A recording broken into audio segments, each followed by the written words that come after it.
శ్రీమాత్రే నమః. కాపులు, తూర్పు కాపులు, పెదకాపులు, చినకాపులు, పైకాపులు, బలిజ కాపులు, తెలగ కాపులు, ఒంటరి కాపులు, రెల్లి కాపులు, ఇలాగా కాపు కులానికి సంబంధించినటువంటి అందరు కాపులకి కులదేవత చింతనొకాంబికాదేవి.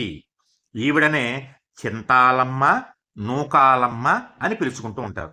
అందుకని పూజ గదిలో గోడ మీద ఓం చింతాలమ్మ నమః, ఓం నూకాలమ్మ నమః అని పసుపు కుంకాలతో రాసుకుని రోజు దీపం పెట్టుకుంటే గుర్తుంచుకోండి, కులదేవతలకి రూపం లేదు, దీపం మాత్రమే.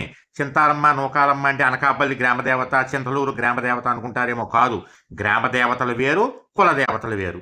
కాబట్టి ఆ కులదేవతల్ని మీరు భక్తి శ్రద్ధలతో రోజు 11 సార్లు జపం చేసుకుంటే కులదేవత అనుగ్రహం వల్ల అన్నింటా జయం కలుగుతుంది. అందరు కులదేవతలకి సంబంధించినటువంటి వివరాలని నేను ఒక్కొక్క వీడియోలో చెప్తూ ఉంటాను, మీరు చేసుకుంటూ ఉందరు కానీ. జయం.